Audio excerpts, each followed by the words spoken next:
Assalamualaikum warahmatullahi wabarakatuh. Di zaman Bani Israel yang kaya akan kisah-kisah spiritual, terdapat cerita yang menarik tentang 7 nabi yang dilahirkan dari rahim seorang wanita pelacur, sebuah kisah yang mencengangkan dalam keragaman takdir ilahi. Dalam kisah yang tercatat dalam kitab Duratun Nasi'in, di sebuah desa kecil yang dikelilingi oleh padang pasir yang tandus, hiduplah seorang wanita muda yang bernama Malika.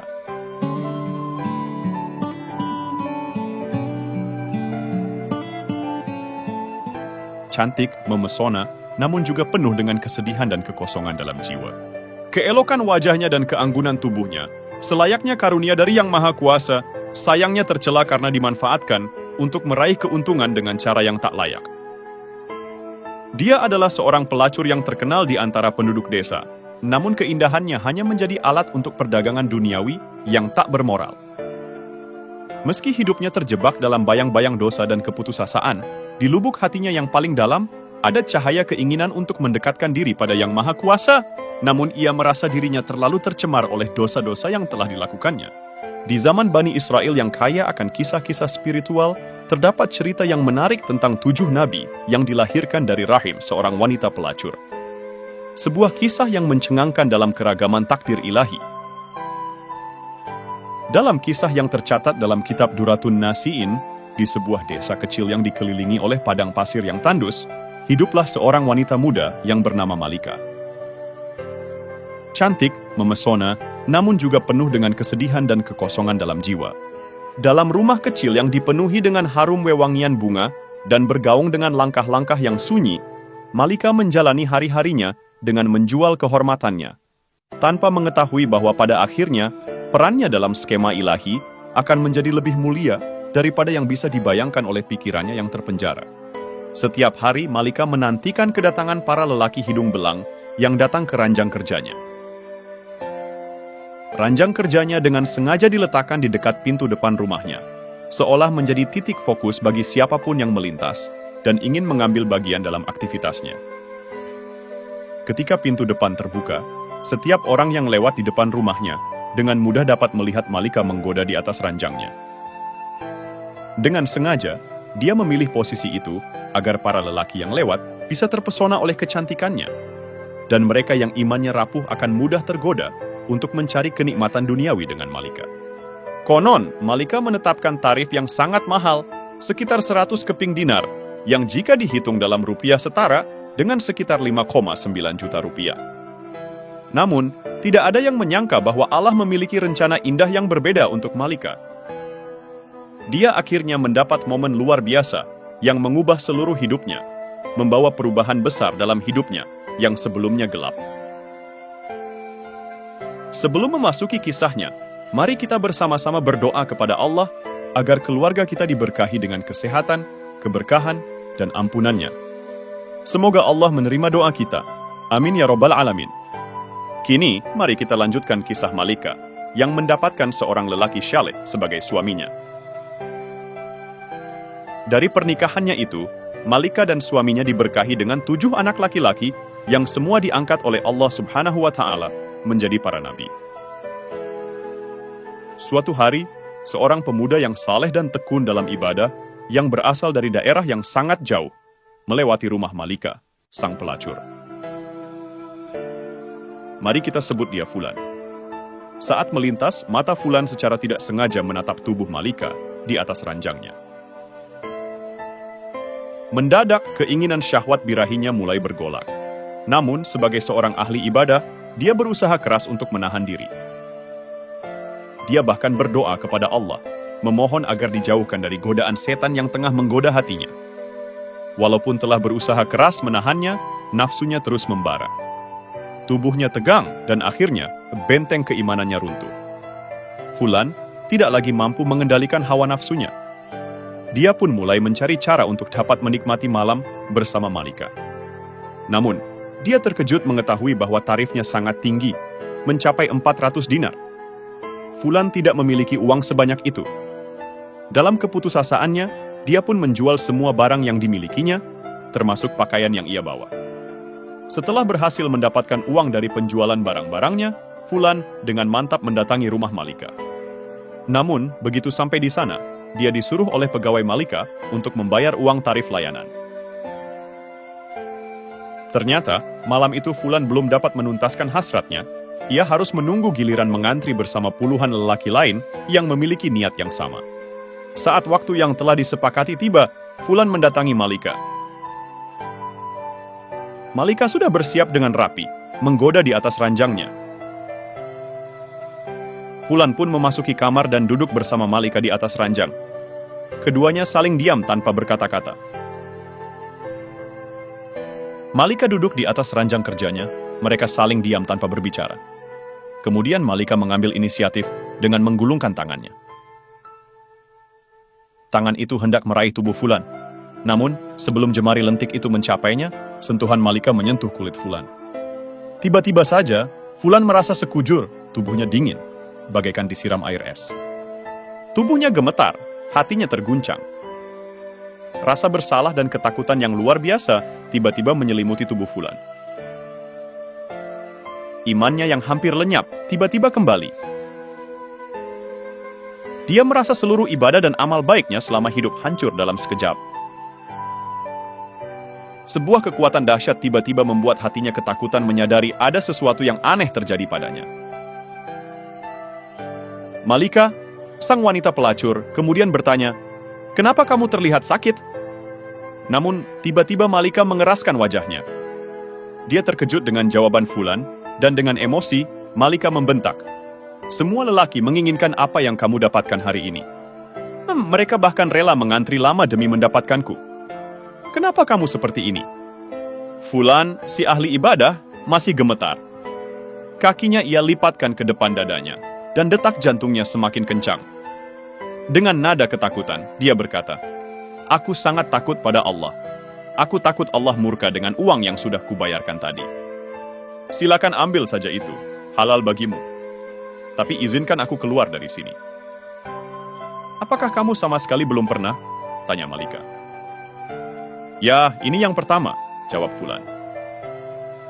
Malika seakan tidak yakin dengan jawaban Fulan. "Ah, masaksi, apa iya di zaman ini ada lelaki yang tahan terhadap godaan kemolekan tubuhku ini?" "Ah, itu mustahil," katanya sambil menggoda Fulan. Kemudian Malika bertanya lagi, "Siapa sebenarnya kamu? Dari mana datangmu? Dan kemana maksudmu?" Fulan menjelaskan siapa dirinya dan dari mana asalnya. Setelah mendengar kisah dari Fulan, Malika mempersilakannya untuk pergi. Fulan pun keluar dengan menangis terisak-isak. Tubuhnya limbung, seakan-akan mau jatuh. Sepanjang jalan pulang menuju rumahnya, Fulan masih terisak, terhanyut dalam kesedihan yang mendalam. Fulan terus menyumpah dan mengutuk dirinya sendiri. Dia sangat menyesali perbuatannya yang hampir dilakukan, bahkan menyesali dosa yang belum dia lakukan. Sementara itu, Malika di dalam ruangannya masih merasa bingung. Dia masih teringat dengan kondisi pria yang sangat menyedihkan itu. Malika masih teringat dengan kondisi pria yang sangat aneh itu. Dia merenung, memikirkan fenomena aneh yang baru saja dia alami sepanjang hidupnya. Malam itu, Malika merasa sangat hina. Kepercayaan diri dan kebanggaannya sebagai pelayan pemuas nafsu laki-laki seketika runtuh dalam hatinya. Kemudian Malika berkata, "Ya Allah, padahal laki-laki itu baru pertama kali mau berzina. Tapi ketakutannya seakan-akan dia sudah berzina ribuan kali. Seakan-akan dosanya paling banyak di jagat raya ini. Sedangkan aku sudah begitu lama, sudah bertahun-tahun melakukan dosa zina, tapi tak secuil pun ada perasaan takut terhadap murkamu. Padahal yang seharusnya ditakuti adalah Engkau yang kusembah, yang juga Tuhan si Fulan, ya Allah. Seharusnya rasa takut kepada Tuhanku lebih besar dibandingkan ketakutannya." Malika masih terdiam, keheningan malam memeluknya erat. Tiba-tiba air mata yang terpendam mulai mengalir deras dari sudut matanya, meluncur seperti anak sungai yang tak terbendung. Setiap tetes air mata menjadi saksi atas derita yang terpendam dalam hatinya. Namun, di balik kepedihan itu, tersembunyi sebuah anugerah yang tak terduga dari Sang Pencipta. Dengan gemetar, Malika mengunci pintu rumahnya sebagai langkah pertama menuju perubahan yang mendalam. Dia beranjak ke sudut kecil rumahnya, menyucikan diri segenap kemampuannya. Kemudian, dia melepas pakaian yang telah menjadi saksi bisu atas masa lalunya yang kelam. Dalam langkah-langkah ringan, Malika mengenakan pakaian yang sederhana, namun bercahaya, mencerminkan keputusan besar yang akan diambilnya. Dengan hati yang terbuka, Malika memulai ritual yang telah terlupakan bertahun-tahun lamanya. Setiap sujudnya adalah doa, setiap tarikan nafas adalah permohonan ampun. Dia merenungkan masa lalunya dengan penuh penyesalan, namun juga dengan harapan yang membara. Dalam kegelapan malam, cahaya iman Malika mulai bersinar, membawa harapan baru yang menyala di tengah gelapnya dosa-dosanya. Setiap sujudnya adalah sebuah panggilan kepada Sang Pemilik segala, dengan harapan rahmatnya menyelimuti hati yang rapuh. Namun, di tengah kesucian malam itu, bayangan seseorang masih menghantui benak Malika. Sudah setahun berlalu sejak pertemuan mereka yang singkat. Meskipun tersembunyi di balik lapisan kesucian hatinya yang baru ditemukan, ingatan akan Fulan dan kebijaksanaannya tetap melekat dalam pikiran Malika. Dia bertanya-tanya, apakah jika aku memilih untuk mendatangi Fulan, mungkin aku bisa menemukan jalan menuju kebahagiaan sejati dalam agama dan kehidupan? Setelah bertimbang dan merenung dalam kesunyian, Malika yang telah bermetamorfosis menjadi wanita yang teguh dalam iman, akhirnya memutuskan untuk menapaki jalan mencari Fulan.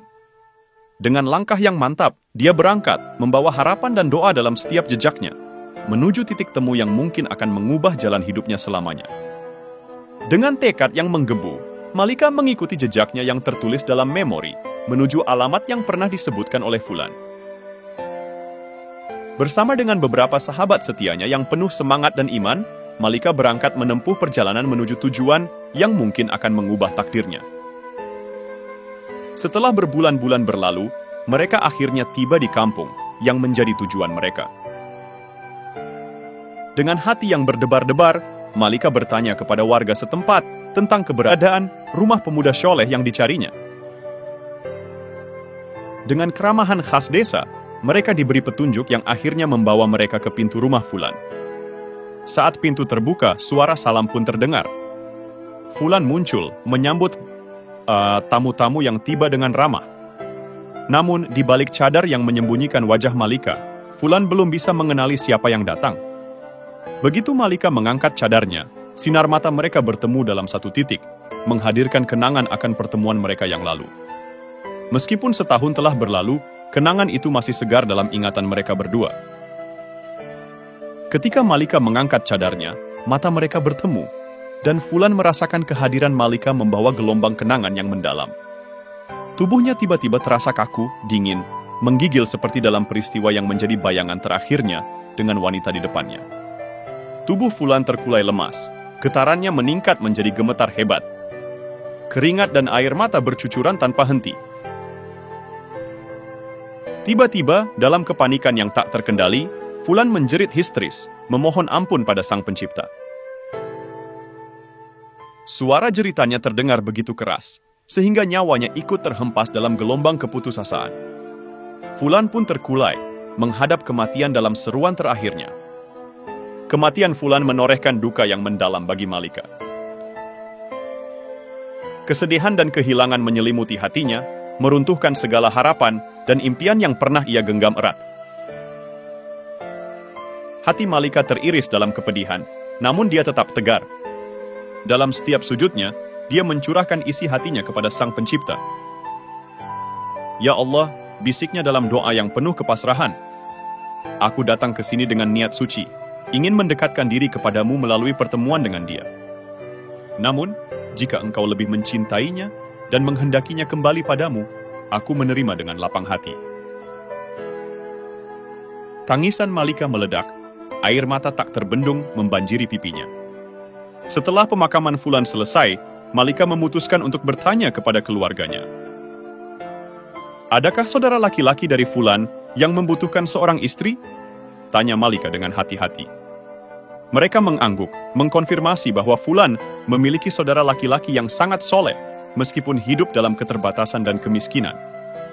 Tanpa ragu, Malika menjawab, kekayaan dan kemiskinan bukanlah halangan bagiku. Yang terpenting, Suami yang akan aku pilih dapat membimbingku menuju jalan yang lurus, menujumu ya Allah. Kemudian Malika melamar saudara Fulan yang juga seorang ahli ibadah, dan mereka pun akhirnya menikah. Allah Subhanahu wa Ta'ala memberkahi pernikahan mereka dengan kebahagiaan yang melimpah ruah. Bahkan dalam berkat pernikahan mereka, Allah menganugerahkan sebuah anugerah luar biasa. Seorang anak laki-laki dan ketujuh anak tersebut diangkatnya sebagai nabi-nabi di kalangan Bani Israel. Sungguh, semua ini adalah atas takdir dan kehendak Allah yang Maha Kuasa. Subhanallah, sebuah karunia besar yang diperoleh melalui taubat yang tulus dan sungguh-sungguh. Ini adalah sebuah pelajaran yang sangat berharga bagi kita, sahabatku yang diberkahi Allah, dimanapun kita berada.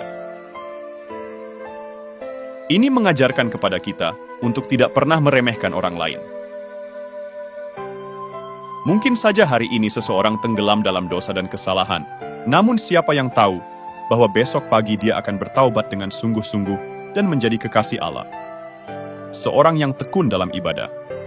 Ini adalah bukti bahwa setiap orang memiliki kesempatan untuk memperbaiki diri dan mendekatkan diri kepada Allah, asalkan kita bersedia untuk melangkah menuju taubat yang tulus dan sungguh-sungguh. Dari Anas bin Malik dan Abu Hurairah radhiyallahu anhu, Rasulullah bersabda, "Apabila seorang hamba mendekatiku sejengkal, maka aku akan mendekatinya satu hasta. Apabila hamba itu mendekatiku suatu hasta, maka aku mendekatinya satu hasta. Apabila hamba itu mendatangiku dengan berjalan kaki, maka aku akan mendatanginya dengan cara berlari." Hadits riwayat Bukhari. Dari hadits ini, kita diperingatkan untuk tidak meremehkan atau mengabaikan pertobatan seseorang. Taubat adalah pintu yang terbuka lebar bagi setiap hamba untuk mendekatkan diri kepada Allah. Ketika seseorang telah bertaubat, Allah tidak lagi memandang masa lalunya, melainkan memperhatikan amalannya saat ini dan bagaimana dia akan mengakhiri hidupnya. Semoga kita semua termasuk di antara hamba-hamba Allah yang dipilih untuk meninggal dalam keadaan yang diridainya. Amin. Ya Rabbal Alamin. Dengan demikian, mari kita ambil pelajaran dari kisah yang disampaikan.